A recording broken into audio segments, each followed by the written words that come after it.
우리 함께 기도하고 오후 예배 시작하겠습니다. 자비하신 아버지 하나님, 오후에도 동일한 은혜로 함께 해주시니 감사합니다. 한 구절 한 구절 저희들이 말씀을 살필 때마다 지혜와 명철을 허락하여 주시고 말씀 안에서 길을 찾고 말씀 안에서 힘을 얻을 수 있는 은혜를 베풀어 주시옵소서. 이 시간도 감사를 드리며 예수님의 이름으로 기도하옵나이다. 아멘.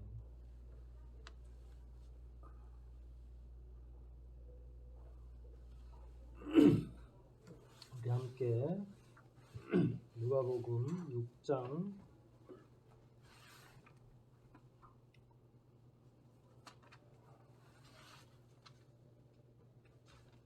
36절부터 살펴보겠습니다.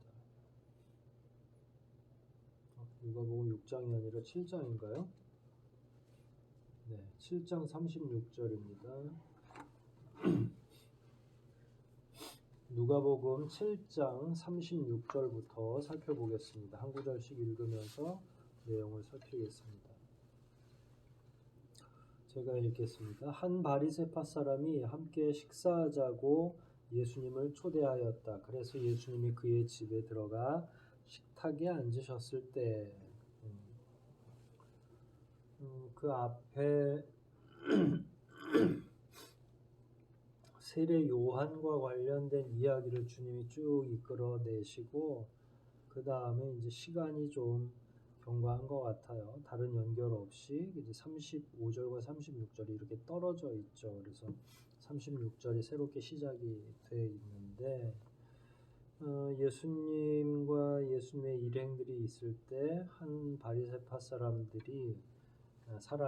함께 식사하자고, 물론 이제 바리새파 한 사람만 온 건 아니겠죠. 여기 뒤에 보면 여러 사람이 왔어요. 그래서 예수님을 식사에 초대합니다.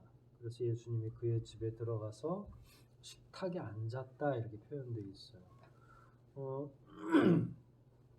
여기 바리새파에 속한 한 사람은 뒤에 40절에 이렇게 보면 이름이 나오죠. 그의 이름은 시몬이라는 사람이었어요.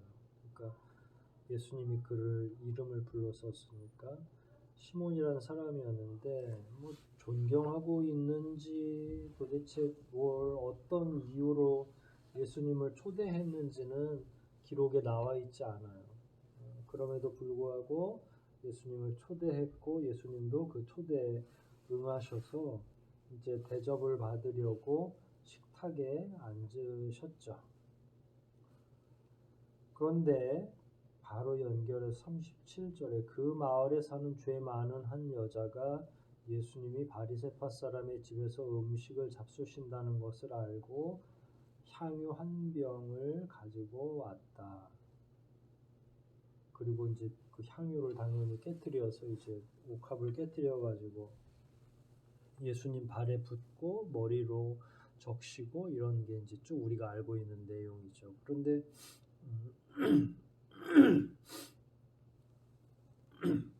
그 마을에 사는 죄 많은 한 여자 이렇게 표현되면 그 당시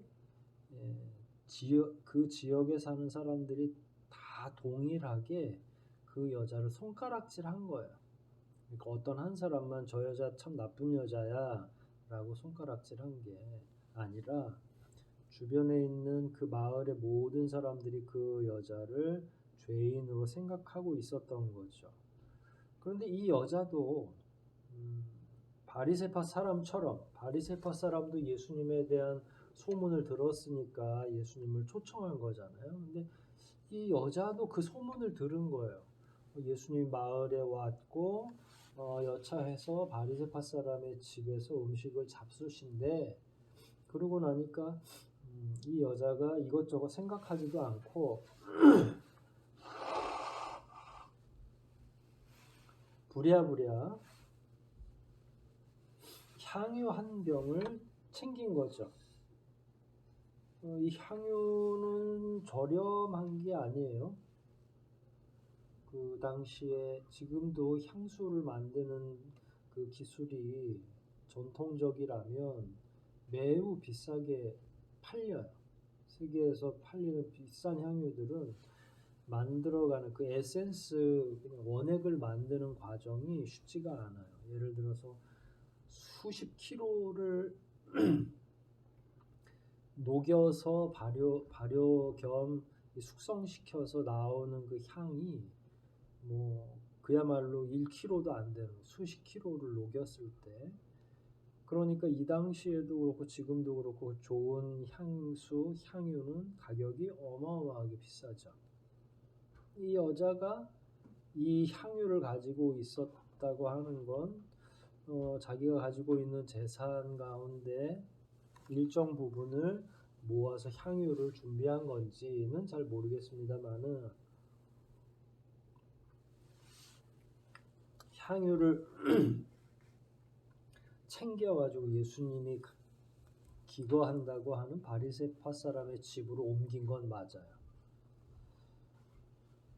근데 이 37절은 우리가 자꾸 놓치는 부분이 있는데, 그건 뭐냐면 바리새파 사람이 봤을 때, 그러니까 이 여자에게 가장 많이 손가락질을 하는 사람이 누굴까 이렇게 보면, 그 당시 바리새파 사람들이 주로 누군가의 죄를 끄집어내기도 하고 손가락질로 지적을 하니까, 아마 이 바리새파 사람도 이 여인을 향해서 손가락질을 자주 했겠죠. 근데 이 여인은 어떤 죄를 저질렀을까 이렇게 생각해 보면, 여인이라고 이렇게 단독적으로 나올 때는 대부분 성경에서는 남편이 없는 상태입니다. 남편도 없고 결국 자녀도 그렇고, 남편이 없는 가정에서의 경제 활동은 여성이 전부 책임을 지도록 되어 있는데, 이 당시에는 전부 1차적 생산물에 의존하던 때니까 여자가 힘을 기울여서 뭔가 일을 할 수가 없는 상황이에요. 그래서 과부와 고아를 가장 낮은 방식의, 그러니까 못 사는 사람들, 너무 가난하고 누군가의 도움이 필요한 그런 존재로 생각하는데, 여기 이 여인도 여전히 그런 가난하고 못 살고 있었을 때 죄인이라고 했으니까 이 여인은 뭔가를 훔쳤던지 마을에서, 아니면 몸을 팔았던지, 창녀라는 말이죠. 그러니까 죄인이라고 불릴 만한 일을 한 거예요. 그런데 이 상황에서 보면 자기 몸을 파는 여자일 확률이 굉장히 많죠. 이 본문만 떼어놓고 보면. 그래서 이 여자는 모든 사람들이 손가락질을 하는 그런, 그러니까 먹고 살기 위해서 다른 일은 감당이 안 되고 하니까, 제가 봐서는 다른 지역에서 이사 왔을 수도 있어요. 왜냐하면 대대로 물려받은 땅이나 이런 게 있으면 어떻게 해서든지 살아낼 수도 있었을 텐데 그렇지 못한 거니까. 그러니까 이 37절을 보면 그런 손가락질을 받는 한 여인이 손가락질을 하는 사람, 바리새파 사람인데, 그 중에 예수님을 초대한 사람이 성격이 좋은지 나쁜지는 모르니까 그런 일단의 무리가 있는데 그 사람의 집으로 간다는 건 쉽지 않은 일이야. 그동안에 나에 대해 손가락질을 그렇게 많은 사람들이 손가락질을 했고, 그 중에 특히 바리새파 사람들이 제일 많이 했을 텐데, 예수님이 거기에 식사하러 가신다고 하니까 마음은 급하죠. 그러나 가서 예수를 뵙기는 되어야 되는데, 그 집이 누구네 집이겠어요? 자기의 손가락질을 제일 많이 한, 저주를 퍼부었던 그 사람의 집이라는 거죠. 그러니까 이 37절은 그냥 쉬운 구절이 아니라 이 여인에게 있어서는 도저히 이해도 안 되고 힘들고 고통스럽고, 그걸 건너뛰어야만, 이걸 극복해야만 하는, 그런데 그걸 이기고 찾아온 거죠. 향유 한 병을 가지고 찾아온 거예요. 그리고 나서 38절 보면 예수님의 뒷발치에서 울며 눈물로 예수님의 발을 적셨다. 그러니까 오면서부터 이 여인은 자기의 기구한 운명, 즉 지금 당하고 있는 고통, 사람들이 손가락질하는 거, 이런저런 것들이 막 쌓여 있으니까 눈물이 막 난 거예요.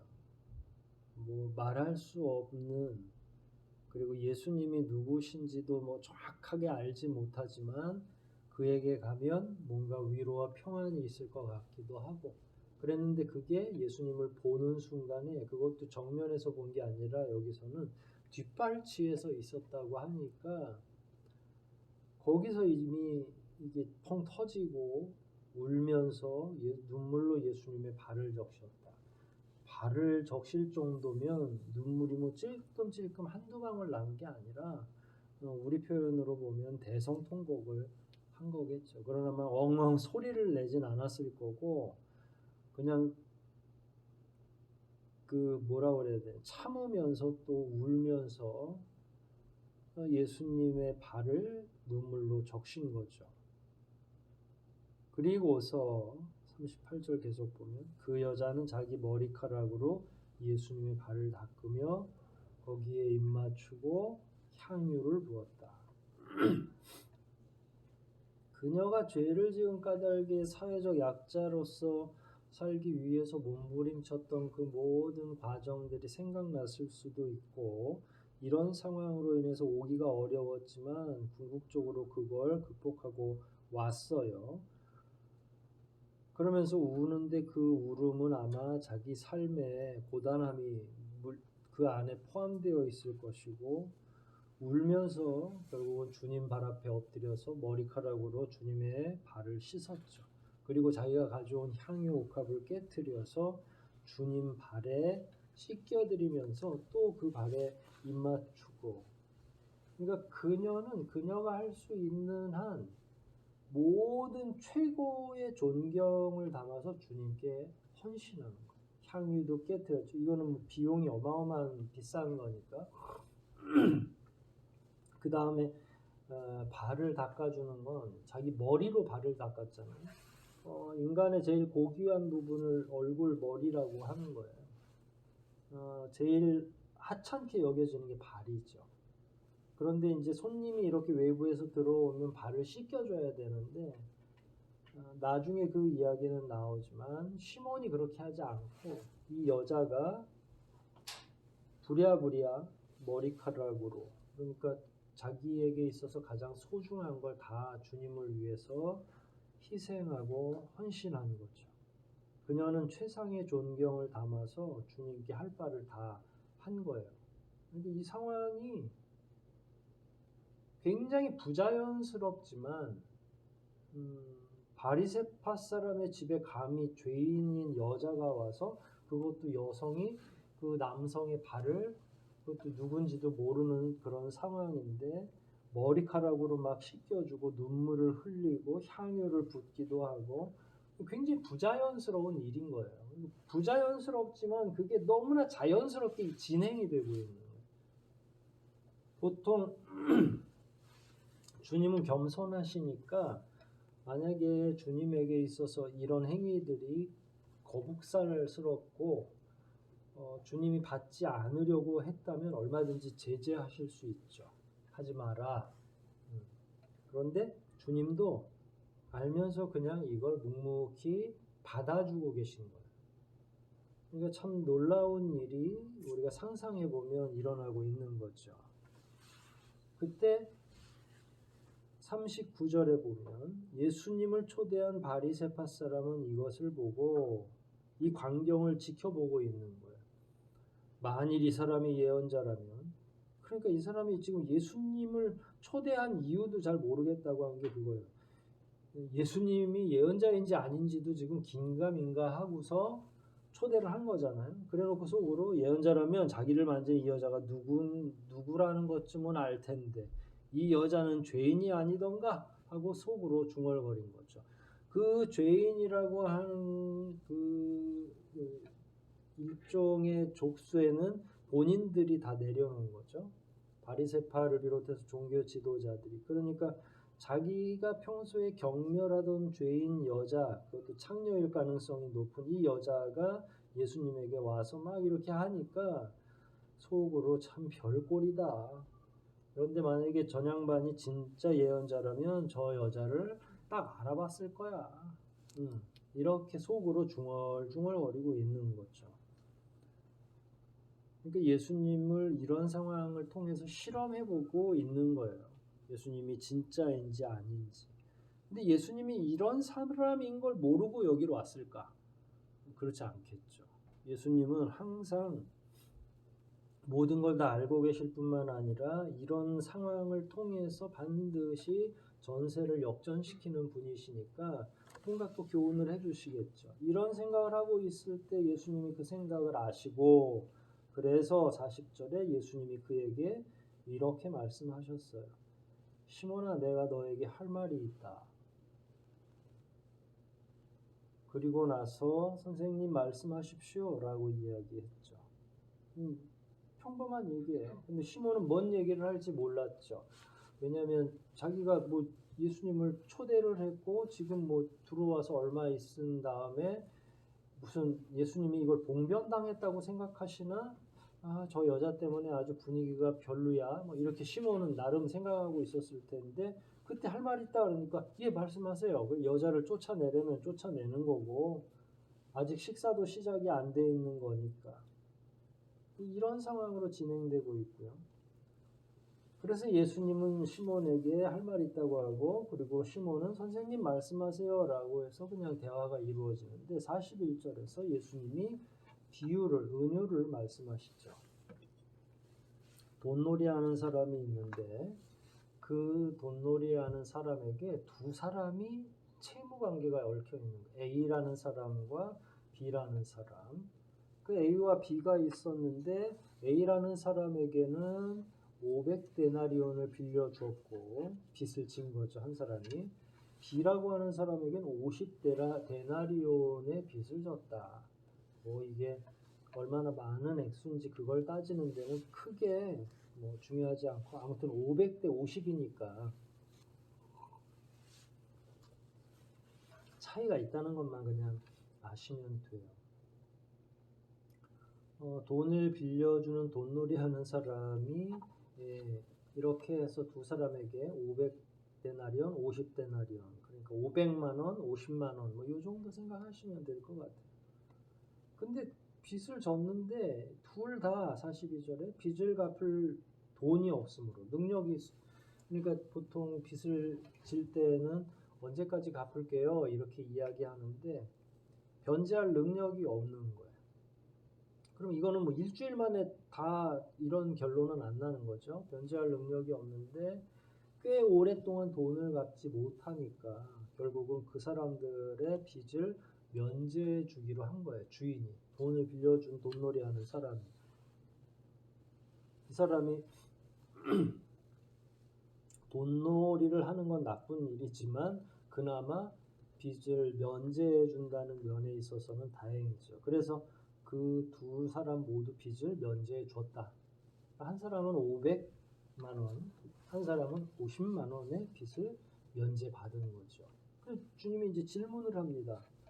그럼 두 사람 중에 누가 더 그를 사랑하겠느냐? 그러니까 어떤 사람이 돈놀이 하는 사람을 500만 원 빌린 사람, 50만 원 빌린 사람 둘 중에 어떤 사람이 그 돈의 체주를 더 자비롭게 여길 수 있느냐? 그럼 500만 원 탕감을 받은 사람이 그 사람에게 감사할 일이 더 크냐? 아니면 50만 원 탕감 받은 사람이 감사할 일이 크냐라는 어떤 사람이 더 크겠어요? 시몬한테 이걸 물어봤으니까 시몬이 대답을 합니다. 제 생각에는 더 많이 면제받은 사람입니다. 예수님은 그래 내 생각이 맞다 이렇게 말씀하셨죠. 뭐 오늘날 우리 생각이나 시몬의 생각이나 다름이 없죠. 더 많이 탕감받은 사람이 더 고맙고 감사하겠죠. 시몬도 그 이야기를 한 거예요. 그리고 주님도 그의 말에 맞다고 하셨죠. 요게 이제 은유가 일단 끝난 겁니다. 그래 놓고 44절에 그 여자를 돌아보시면서 시몬에게 다시 말씀하셨다. 이제부터는 현실적인 얘기를 하는 거예요. 예수님이. 이 여자가 보이느냐? 내가 내 집에 들어왔을 때 너는 나에게 발 씻을 물도 주지 않았으나 이 여자는 눈물로 내 발을 적시고 머리카락으로 닦아주었다. 주님은 시몬의 초대를 받아서 왔지만 시몬은 주님에게 발 씻을 물도 내오지 않았어요. 그러니까 아까 읽은 본문 가운데 이 사람이 예언자라면이라는 그 문구가 있죠. 그러니까 결국 이 바리새파 사람은 예수님을 약간 시험하려고 모신 거고, 예수님의 행색이 그렇게 부요해 보이지 않고 뭐 능력은 있다고 하고 말씀은 잘 증거한다고 하니까 그 모시긴 했는데 자기보다 훨씬 더 못한 사람으로 바리새파 사람은 인정한 거예요. 왜냐하면 자기보다 높은 사람이고 자기가 존경하는 사람이라면 당장 집에 들어오자마자 자기 집에 주의 종을 시켜서든지 아니면 자기가 직접 발 씻을 물을 내어줘야 되는 거예요. 그런데 이 시몬이라고 하는 바리새파 사람은 아무것도 하지 않았어요. 종에게 얘기하지도 않고 본인이 직접 행하지도 않은 거죠. 그러니까 예수님에 대한 생각은 이 사람은 좋은 의도는 아니었고 그냥 하도 유명하다고 하니까 유명한 사람이랑 셀럽이랑 사진 한 장 찍자라는 심정이었던 것 같아요. 그랬는데 이 여자가 툭 하고 등장한 거잖아요. 주님이 그 얘기를 하신 거죠. 야, 이 여자는 네 집에 들어왔을 때 너는 나에게 발을 씻을 물을 주지 않지만 이 여자는 눈물로 내 발을 적시고 머리카락으로 닦아주었다. 누가 더 나를 사랑하는 것 같으냐라는 질문인 거죠. 이 여자가 더 사랑한 거예요? 남자가 바리새파 사람이 사랑한 거예요? 여자가. 그럼 아까 그 은유랑 맞춰보면 누가 더 큰 은혜를 받았다고 생각을 하는 거죠? 이 여자가 큰 은혜를 받았다고 생각을 하는 거죠. 단편적으로 이렇게 직설적으로 선을 그어 놓으면 말이에요. 이 남자 시몬이라고 하는 바리새파 남자는 시큰둥한 거예요. 아이고 뭐 조금 있으면 내가 갚을 수 있었는데 라고 생각할 수도 있겠죠. 돈 문제였다면. 결국 이런 내용을 익명 그대로 있는 그대로 해서 주님이 시몬에게 얘기한 거죠. 45절, 46절, 47절까지가 이 얘기예요. 한 구절 볼게요. 45절. 너는 나에게 입맞추지 않았다. 이게 남자끼리도요. 그 만나면 포옹하고 볼 키스라고 하죠. 실제로 입술을 볼에 대지는 않지만 소리를 내서 입맞춤처럼 합니다.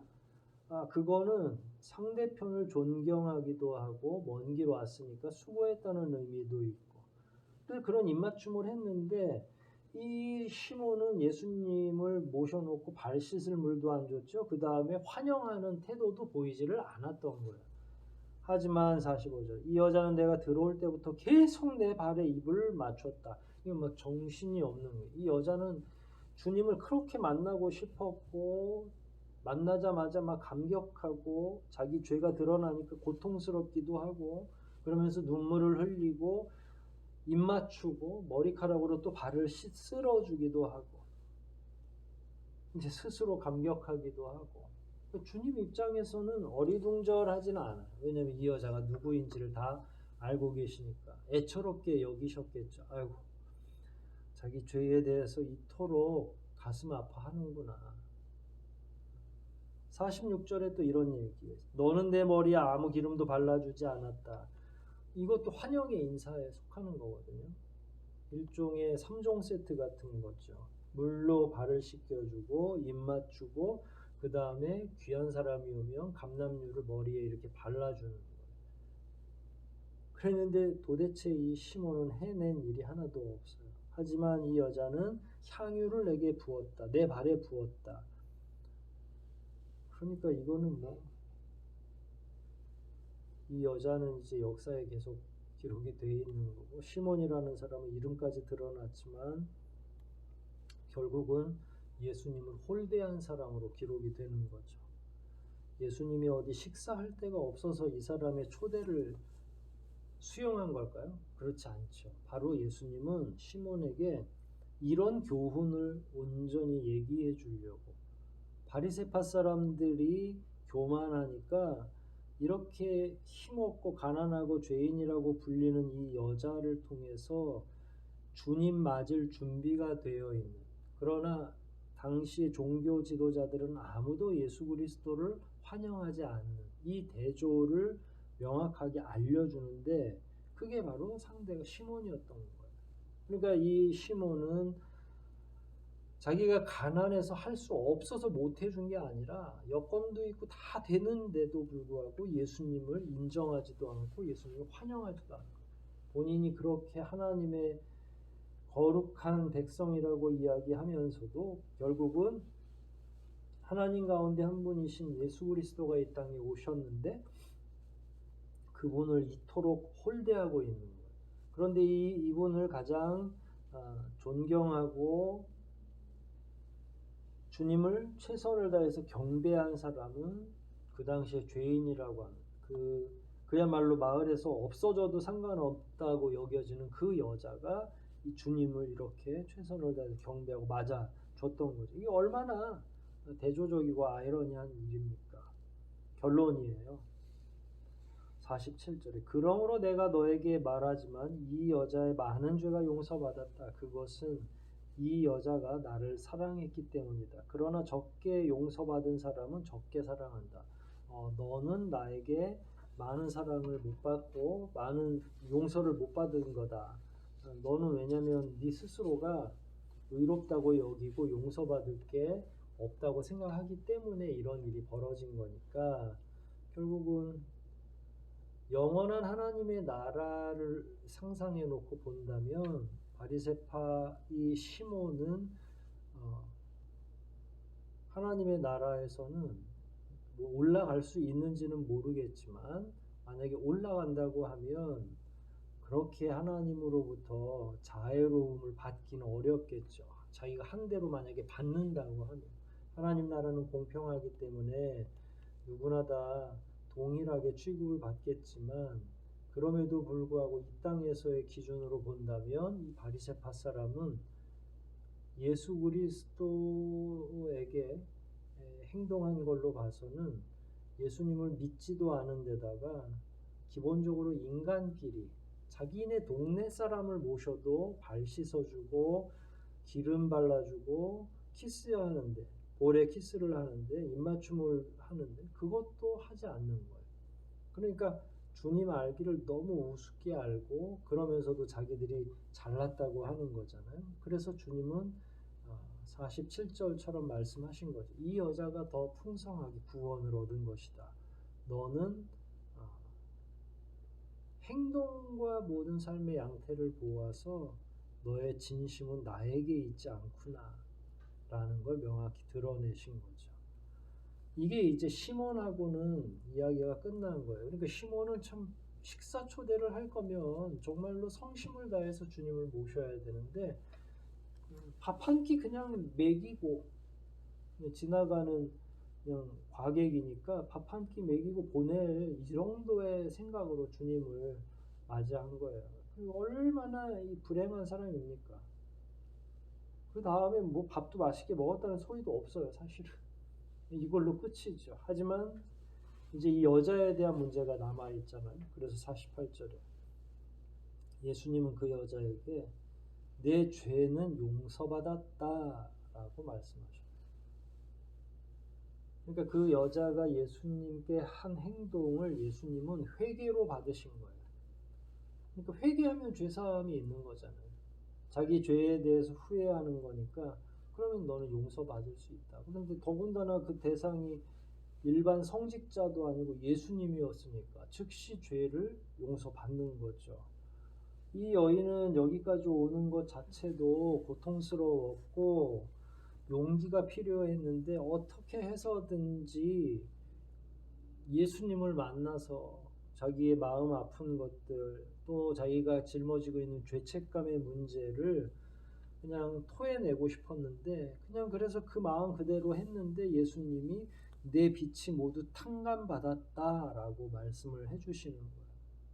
사실 이 여자는 감히 용서해 달라는 말도 못했을 텐데 주님이 다 알고 계시는 거예요. 그 속을. 그래서 주님은 그녀의 모든 것을 알고 계셨고 때문에 그녀의 가장 고통스러운 문제, 죄의 문제, 손가락질 받는 그 죄의 문제를 기꺼이 해결해 주신 거죠. 그녀는 단번에 죄사함을 얻었어요. 이 죄사함은 기쁨입니다. 굉장한 희열이 있어요. 예수님으로부터 직접 받은 거니까.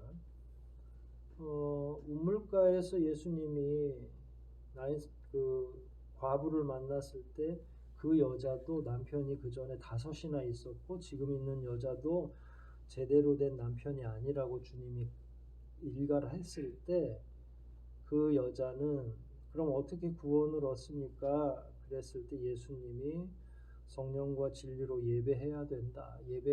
예배할 때가 오니까 하나님을 예배하라는 이야기고 제대로 하라고 이야기했어요. 그리고 나서 여자가 돌아가면서 자기 삶을 청산하겠다고 이야기합니다.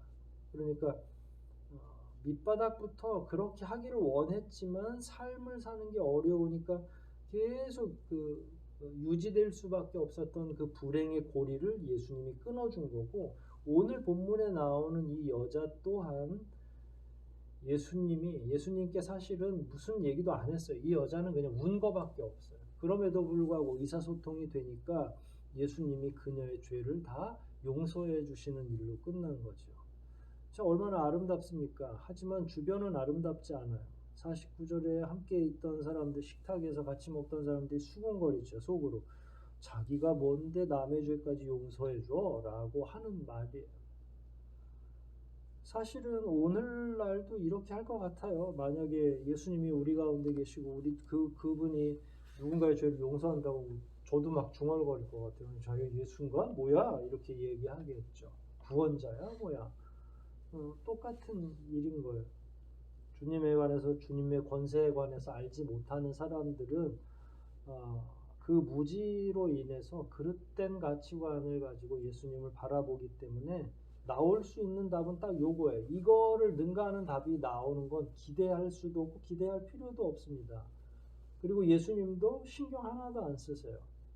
왜냐하면 예수님은 당신을 알리려고 간 게 아니라 누군가의 생명을 구원하고 그 사람에게 영적 자유를 제공해 주시기 위해서 가신 거니까 주변에서 알아채든 알아채지 못하든 신경 쓸 일이 하나도 없는 거죠.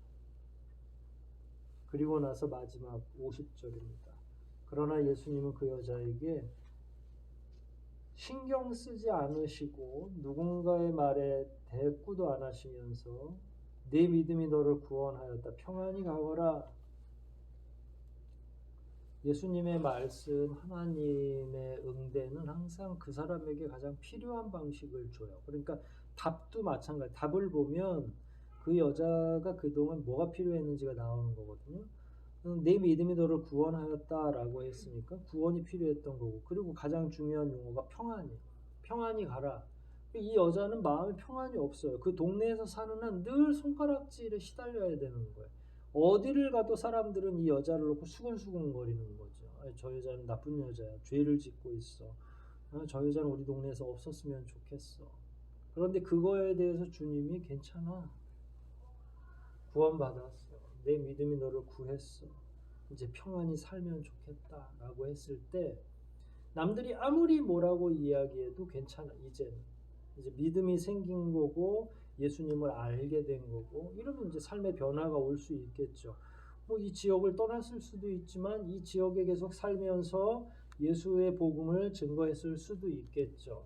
하지만 이 여인은 여하간 자기 마음의 짐을 내려놓고 죄의 문제를 다 해결받은 거잖아요. 결국은 예수님이 이 여인을 구원하신 것으로 이 이야기가 끝나는 거죠. 정작 예수님이 누구신지 알지도 못하면서 초대했던 한 바리새파 사람은 결국 그 본인의 알량한 마음과 몸가짐이 다 드러난 거죠. 예수님에 대하는 태도가 다 나오잖아요. 그렇게 전통을 중시하기도 하고 관습을 중시하면서 예수님에게는 물 한 그릇 제대로 꺼내놓지 않은 이 알량한 시몬, 바리새파 시몬이라고 하는 사람의 그 당시에 보편적인 사람들의 반응이죠. 그 사람들이 어떤 마음을 가지고 있는지가 드러났고, 그럼에도 불구하고 예수님은 마음이 가난한 자들, 하나님께 회개하고자 하는 자들, 자기 힘없는 걸 알면서도 주님에게 매달리면서 뭔가 거기에서 대답을 찾으려고 하는 자들에게는 응당한 대답을 해주시는 것. 그게 이제 우리가 오늘 본문을 통해서 깨달을 수 있는 바입니다.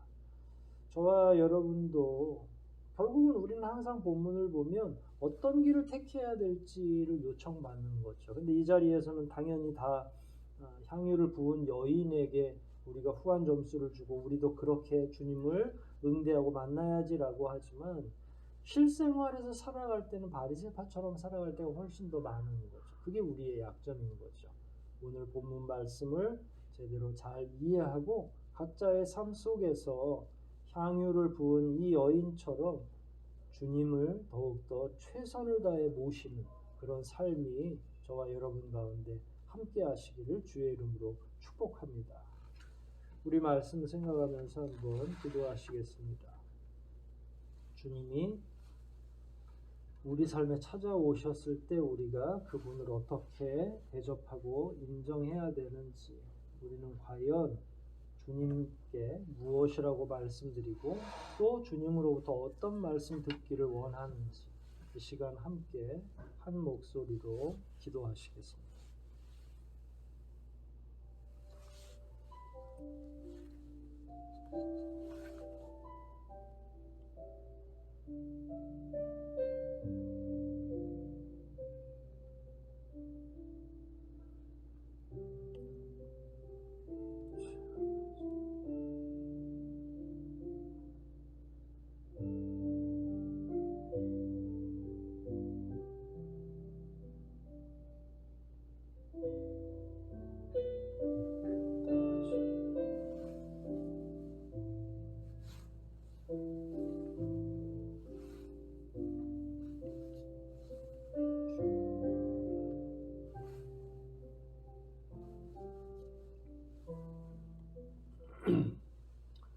자비하신 아버지 하나님 감사합니다. 오늘도 말씀을 통해서 우리가 무엇이 부족하고 어떤 점에서 연약한지를 깨닫게 하시고 특별히 향유를 부은 그 여인을 통해서 우리의 갈급함이 어떻게 표현되어야 되는지도 알게 하시니 감사합니다. 우리 매 순간 삶을 살아갈 때에 예수 그리스도를 이토록 간절히 기대하며 살아가는 한 사람 한 사람이 되게 도와 주시옵소서. 기꺼이 주님께서 그녀의 죄를 사해 주신 것처럼 우리의 죄악, 우리의 어리석음 하나님께서 다 제거하여 주시고 하나님 나라에 합당한 자로 살아가게 도와 주시옵소서. 남아있는 일주일간의 삶도 다시 주님 안에서 거룩하고 승리하며 살아갈 수 있도록 도우시기를 원하올 때에 우리를 구원하신 예수님의 이름으로 기도하옵나이다. 아멘.